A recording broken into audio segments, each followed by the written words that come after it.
Dalam video kali ni kita nak bercakap pasal filem Sihir Pelakor. Filem ni merupakan sebuah filem Indonesia yang mana ditayangkan dekat Pawagam beberapa bulan lalu.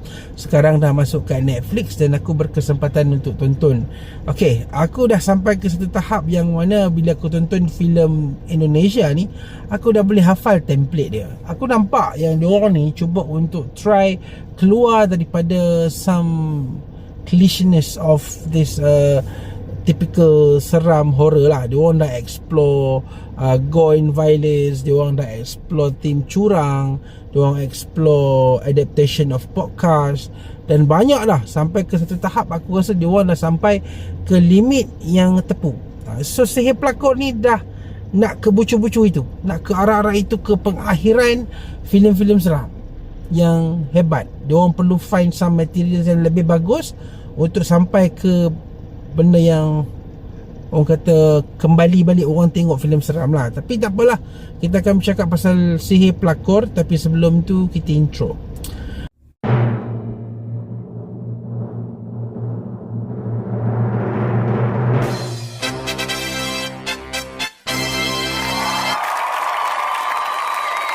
Baik, Sihir Pelakor adalah sebuah filem yang very cliche.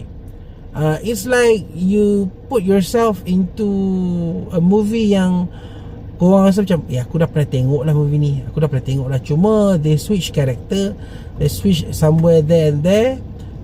Kemudiannya cipta pengajaran yang baru. Kononnya ada real this thing based on real punya interview apa semua kan, yang aku sendiri tak pernah percaya yang interview ni betul. Sebab aku kadang-kadang fikir juga, kalau banyak podcast di-adapt kepada movie, what if dia orang buat podcast tu for the sake of views, kemudiannya views tu attract pembeli ataupun penerbit filem untuk sign agreement untuk beli dan adapt movie podcast tu.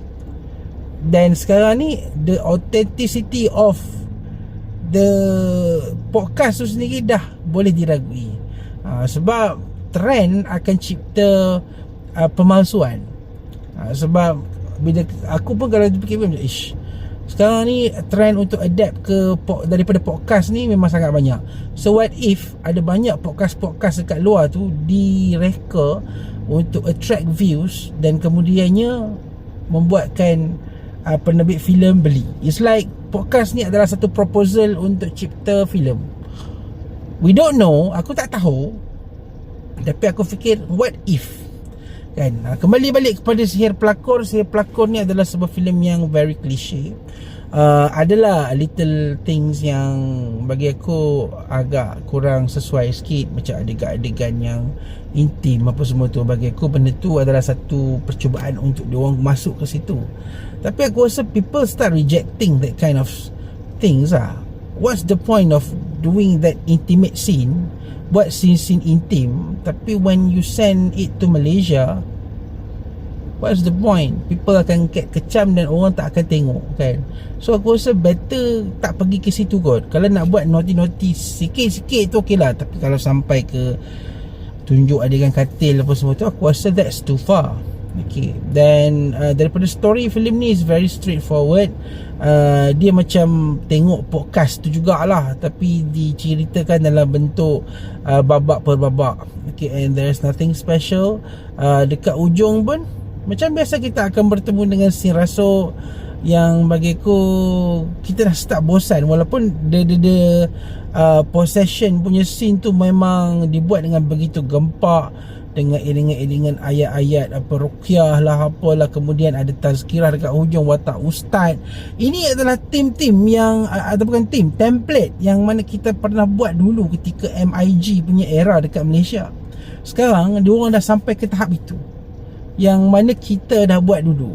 Dah lah, diorang confirm buat lebih better lah, sebab diorang dah ada kualiti dari segi visual. Tapi bagi aku seolah-olah melihat filem-filem ni, terutamanya Sihir Pelakor ni, seolah-olah filem travel dari dulu-dulu 2010, 2012 macam tu kan.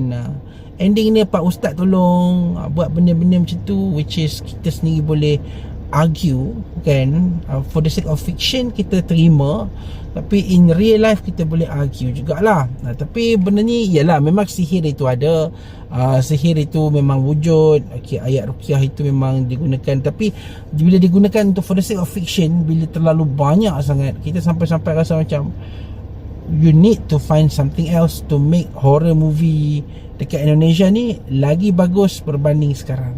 Sebab aku rasa tahun 2025 ni aku dah tonton banyak filem-filem horror Indonesia, dan aku dah start perasan yang the pengulangan tu ataupun template tu dia dah start makin sama. Dia dah dia orang explore filem genre yang brutal, settle. Ni genre pelakor pula. Aku macam,